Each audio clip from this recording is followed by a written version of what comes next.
আমাদের টিচারদের গায়ে কেন হাত তুলছে ওই জবাব দিতে হবে। আমার বন্ধুদের গায়ে কেন হাত তুলছে ওই জবাব দিতে হবে। এক এক সময় এক এক নেতা কর্মী আসে, এই প্রধান ওই প্রধান আসে, আইসা ভাই রেস্কিউ করতে দিচ্ছে না ভালো করে। একজনের সাথে 50 জন লাইগা থাকে, আর এদিক দিয়ে রেস্কিউ করা যাচ্ছে না।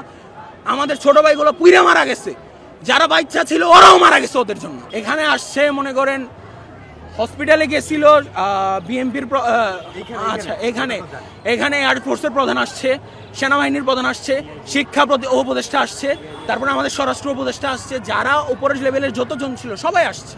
আসলে দরকার ছিল এখানে আসা, তাদের আসলে ওরা রেস্কিউ করবে, ওরা একটা মার কোল ফিরাই দিতে পারবে? ওরা একটা মার কোল কি ফিরাই দিতে পারবে?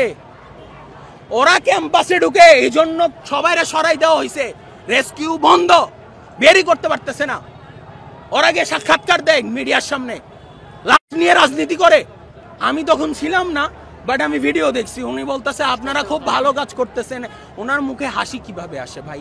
200-র বেশি পোলাবাহিনী মারা গেছে, উনি হাসতে হাসতে বলতেছে সেনাবাহিনীরা আপনারা অনেক ভালো কাজ করছেন, আপনাদের কাছে আমি কৃতজ্ঞ, এনতেন আরো কত কি হাসতে হাসতে বলতেছে। মনে হইতেছে এনে মেলা হয়েছে, এক একজন আইসা দেখা যাইতেছে উপরের মহলের মানুষ। ভালো কথা সব মানলাম, লাস্টে ভাই আমাদের শিক্ষকদের গায়ে কেন হাত তুলছে? কেন? আমার স্কুলের পোলাবাহিনী মারা গেছে, আমি কি বলবো না কতজন মারা গেছে? এত বড় একটা প্লেন ক্র্যাশ হয়েছে, গত 50 বছরে শুনছেন কোনো শিক্ষা প্রতিষ্ঠানে এমন হয়েছে? আমি বলবো না? এখন আমার কাছে যখন লিস্ট আসছে, আমার বন্ধুদের কাছে যখন লিস্ট আসছে, ওরা যখন দিতে গেছে তখনই তো ওদের উপরে চড়া হয়ে উঠছে। তাই আমাদের কাছে ওই লিস্টটা এখন আর নাই। আমরা কলেজ অথরিটিকে বলছি যে আপনারা লিস্টটা দেন। এখন ভাই কলেজ অথরিটি যদি সেনাবাহিনীর সাথে মিল করে দেয় 2 জন 1 জন 5 জন মারা গেছে, তাইলে তো ভাই হইলই।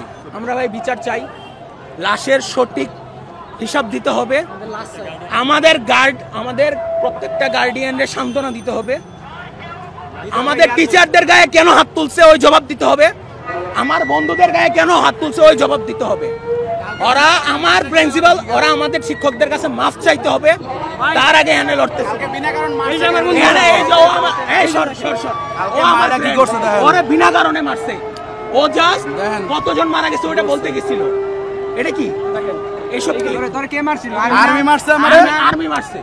আচ্ছা, কোন প্রেক্ষিতে আসলে আমি যমুনা টিভিকে ইন্টারভিউ দিচ্ছিলাম যে কালকে যে এতজন মারা গেছে, এটা এত কম কেন হচ্ছে, যে এত কম ভাবে কেন ওরা বলতেছে 2জন মারা গেছে। এখানে আমি লাশ দিচ্ছি 15-20টার মতো। এটা বলার পর থেকে আমার উপরে হামলা করা শুরু হয়েছে। আমাকে মাঝে আমার প্রিন্সিপাল আসছে, আমার ভাইস প্রিন্সিপালরা আসছে, আমার স্যাররা আসছে, তাদের পর্যন্ত মারছে। আমাদের বিল্ডিং এর ভিতরে ঢুকে মারছে। আমি সারাদিন কাজ করার পর কি এতটুকু যোগ্য ছিলাম না যে নিজের সম্মান নিয়ে বেরোবো? চোরের মতো কেন বেরোতেছে আমার ক্যাম্পাস থেকে? উপরে একটা থেকে ভাই সেনাবাহিনী ফায়ার ফাইটারদের আগে থেকেও আমরা রেস্কিউ করতেছি, এতটুকু ডিজার্ভ করি না আমরা শান্তিতে বের হতে পারবো?